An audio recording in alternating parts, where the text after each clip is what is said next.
would Bobfest be if we stuck to the schedule? Bobby Kennedy used to say quite often, some men see things the way they are and ask why. I dream of things as they should be and ask why not.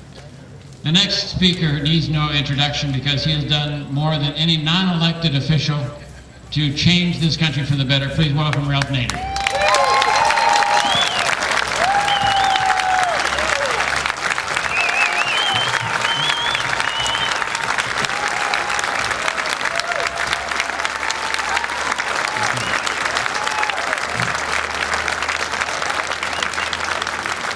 Thank you very much, Ed Garvey, everyone else who makes this annual effort so successful. Obviously, it's in the name of fighting Bob La Follette, and there's a new book that just came out on him that reminds us that when he was fighting for progressive values and he challenged the two major parties, nobody called him a spoiler, did they?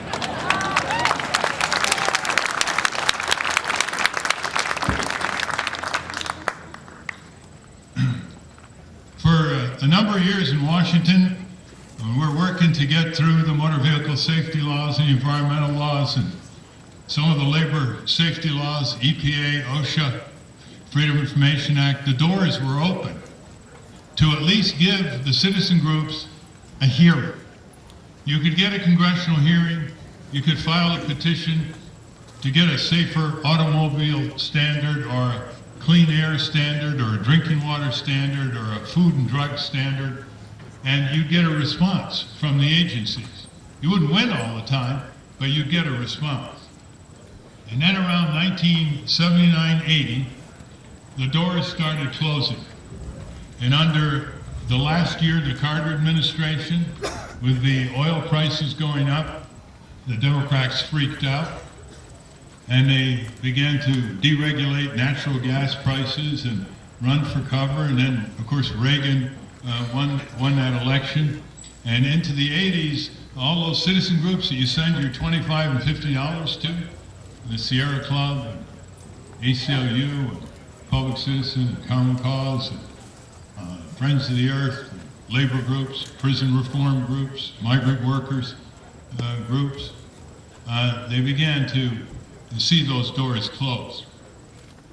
And it took a number of years before we collectively realized that the Democrats started dialing for the same corporate dollars as the Republicans under Tony Coelho, who was the head of the fundraising machine as a congressman from California in the House of Representatives.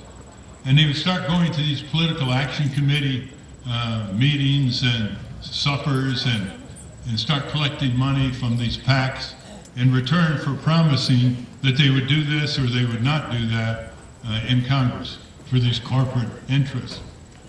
And year after year, we found that we couldn't get a hearing. Now, once you're shut out of Washington and you're trying to improve your country, you've got to cut your teeth on something other than mythology. You can't just go to work every day in Washington and work harder and harder to get less and less for the people of this country. The farmers came to town with their tractors, and the Democrats co-opted them. They had the city under their thraldom. The national TV news was reporting it, and the Democrats, in effect, said, "Calm down, farmers. We'll listen to you. Just go back where you came from with your tractors."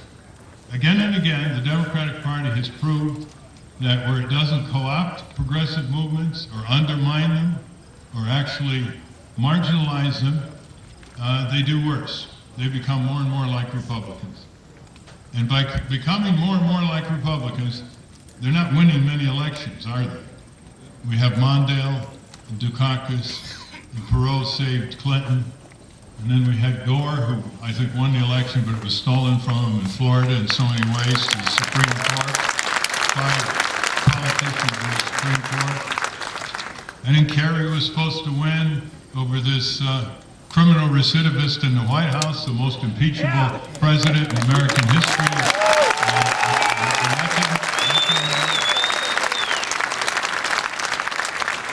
And that didn't work, and now we have Barack Obama, and he's supposed to be able to, in a time of recession, in a time of growing unemployment, in a time of growing poverty, in a time of energy crisis, in a time of war in Iraq, and more war in Afghanistan, in a time of massive deficits and cutbacks on social programs, at a time of burgeoning military budgets, which now take 1/2 of the entire federal government's operating expenditure, the Pentagon budget. And that is in a time when there's no more Soviet Union. And the call was, well, Obama ought to pretty much take McCain's measure and defeat him. And what do we see is the Democrats and Obama increasingly blurring the differences, trying to win elections by becoming more like Republicans, turning their back on progressive positions, and actually trying to deep six them. You can measure the Democratic control of the Congress since January 2007 and ask yourself one question. How many of Bush's terrible legislations have they rolled back?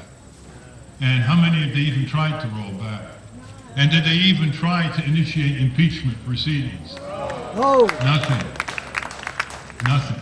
Not even the provision in the so-called drug benefit law, which tied Uncle Sam's hand and said the U.S. government cannot negotiate volume discounts with pharmaceutical companies to provide lower-priced drugs for the elderly. They didn't even roll that back. And so what we're seeing here are increasingly similar two parties, still dissimilar on Social Security and their differences on gay, lesbian rights and civil rights and some civil liberties.